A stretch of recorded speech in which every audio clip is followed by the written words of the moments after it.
आज मैं आपको बताऊंगी लेडीज़ पैंट की कटिंग और स्टिचिंग करना बहुत ही आसान तरीके से।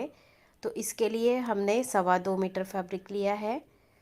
सबसे पहले हम फ्रंट का पार्ट कट करेंगे। इसके लिए हमने फैब्रिक को डबल में रखा है। ओपन साइड से ही हम मार्किंग करेंगे। यहाँ से हम 2 इंच बेल्ट के लिए मार्क करेंगे और स्ट्रेट लाइन बना देंगे।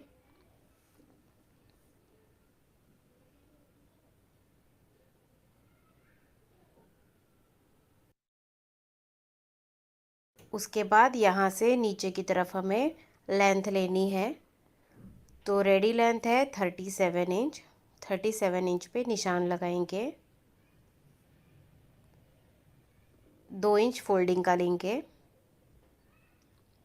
यहाँ पर भी स्ट्रेट लाइन बना देंगे।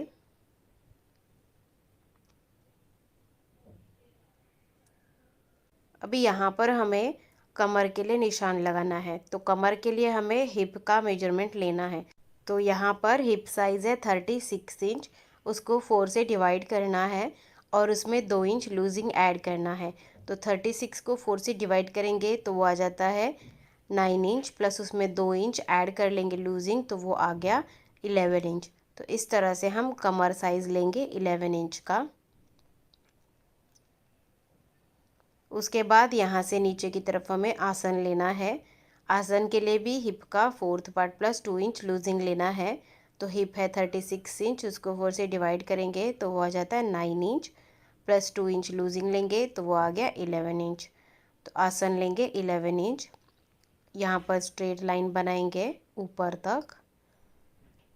यहाँ से हम 2 इंच पे मार्क करेंगे और इस तरह से गोलाई का शेप देंगे। तो गोलाई के लिए यहाँ से हम 1.25 इंच पे मार्क करेंगे और इस तरह से गोलाई दे देंगे।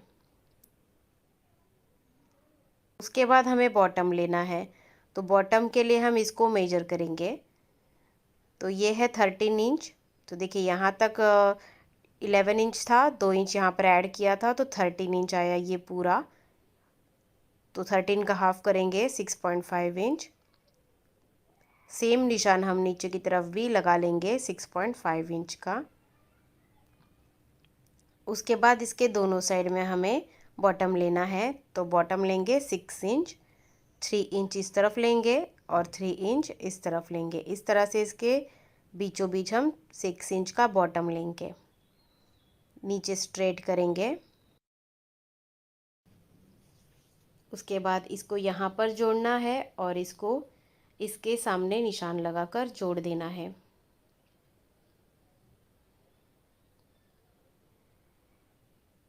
तो इसके लिए ये हमने कर्व स्केल ली है। तो पैंट के लिए आपको इसी स्केल का यूज़ करना है, इससे शेप अच्छा आएगा। अगर आप स्ट्रेट लाइन से जोड़ेंगे तो पैंट लूज़ बनेगा। तो इस तरह से फ्रंट पार्ट की मार्किंग हो गई है। अभी हम इसकी कटिंग कर लेंगे।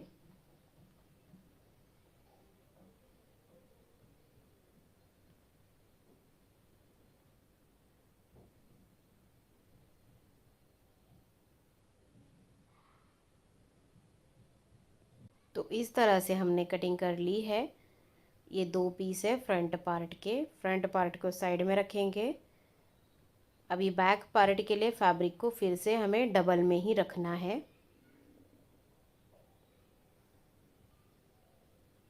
ओपन साइड अपनी तरफ रखनी है। अभी फ्रंट पार्ट को हम इसके ऊपर रखेंगे। ऊपर से 2 इंच छोड़ना है और उसके बाद ही इसको रखना है।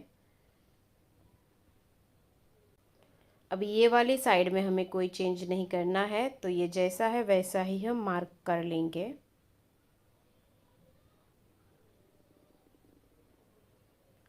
बॉटम में भी सेम मार्किंग करेंगे। 2 इंच हमने एक्स्ट्रा लिया है बैक पार्ट के लिए। अब ये जो आसन वाली साइड है यहाँ से हम 2 इंच बढ़ाएंगे बैक पार्ट के लिए। उसके बाद इस तरह से पूरे में हम 2-2 इंच पे मार्क करेंगे और स्ट्रेट लाइन बना देंगे।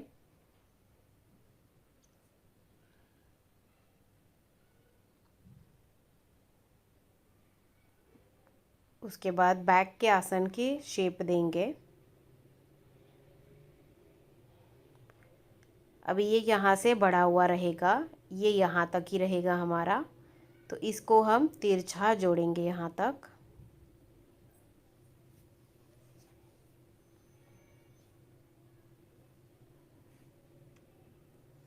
अभी बॉटम में साइड से 1.5 इंच लेंगे बैक पार्ट के लिए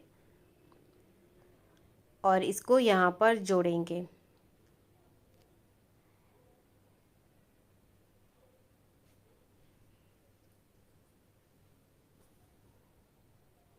तो इस तरह से बैक पार्ट की मार्किंग हो गई है।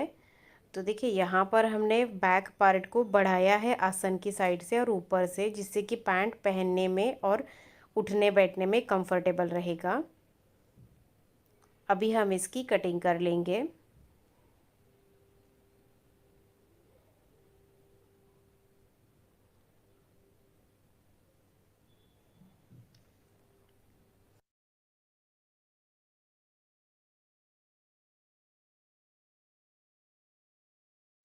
तो बैक पार्ट की कटिंग हो गई है।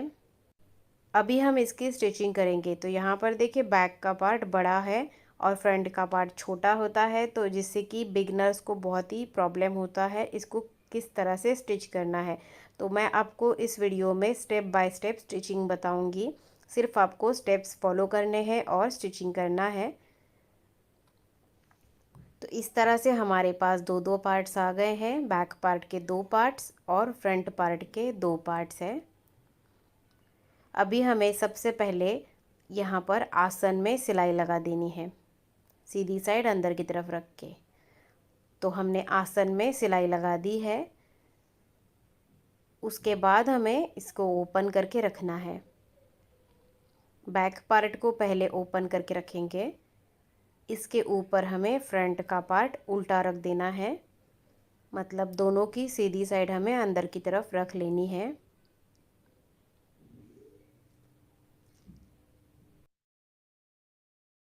उसके बाद का हमारा स्टेप है इसके सेंटर में सिलाई लगाना। तो इस तरह से आसन को पकड़ेंगे हम और इस तरह से सेंटर में सिलाई लगाएंगे। तो हमने सेंटर में इसकी सिलाई लगा दी है। उसके बाद का स्टेप है बॉटम को डबल फोल्ड करना। तो इसको उल्टा रखना है। तो बॉटम में आपने जितना भी मार्जिन छोड़ा है उसको आपको फोल्ड करना है। इस तरह से बॉटम फोल्ड कर लेंगे। तो बॉटम फोल्ड कर लिया है हमने। उसके बाद हमें साइड्स को स्टिच करना है। तो देखिए साइड्स को स्टिच करने के लिए फ्रंट का पार्ट छोटा है और बैक का बड़ा है, तो हमें इसमें ज़्यादा सोचना नहीं है कुछ भी, सिर्फ हमें दोनों की किनारियों को मिला लेना है। क्योंकि ये सिर्फ बीच से बड़ा हुआ है, साइड से ये बराबर ही है। इस तरह से दोनों की किनारियों को मिला लेंगे।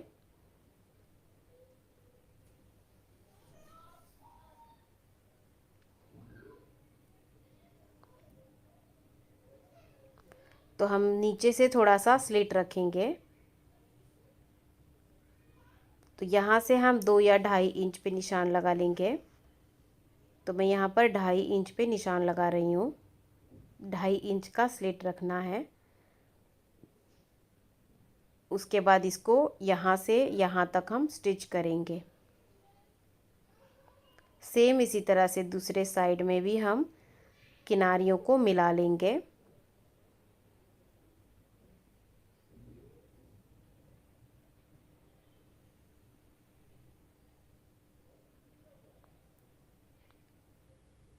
नीचे से 2.5 इंच पे निशान लगा के स्टिच करेंगे। इतना हम ओपन छोड़ देंगे।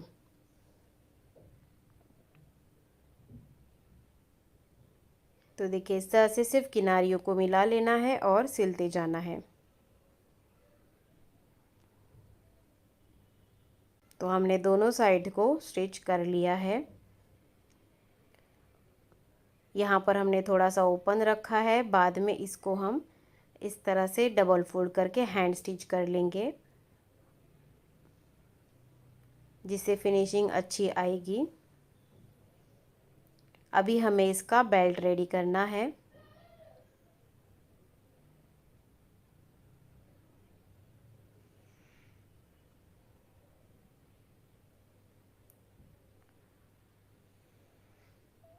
तो इस तरह से हम इसको फोल्ड करेंगे।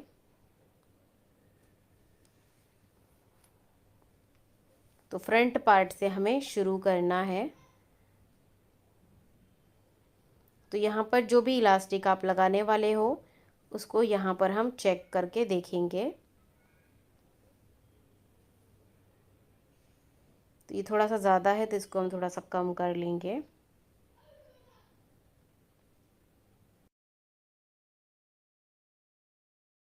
और इस तरह से इसको स्टिच करेंगे।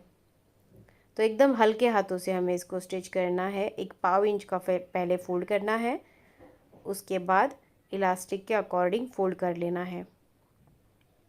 अभी देखिए बैक का सेंटर है, तो यहाँ पर झोल ना आए इसके लिए हम सेंटर में छोटी छोटी प्लेट्स डालेंगे। देखिए इस तरह से प्लेट्स डालेंगे तो इसमें झोल नहीं आएगा और बहुत ही इजीली हम इसको स्टिच कर पाएंगे।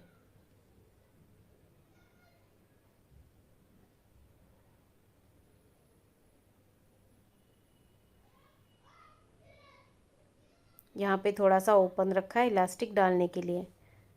तो इस तरह से हमने फोल्ड कर लिया है। अभी ये हमने इलास्टिक लिया है। इलास्टिक की जो लेंथ है वो हमने 28 इंच ली है। जितना कमर साइज़ है उससे 2-3 इंच माइनस करके लेना है। तो कमर 30 इंच है तो हमने 28 इंच का इलास्टिक ले लिया है।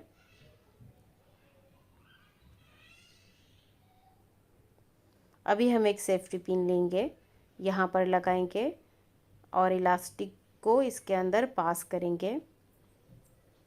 एक साइड से डालना है और दूसरी साइड से इलास्टिक को बाहर निकाल लेना है।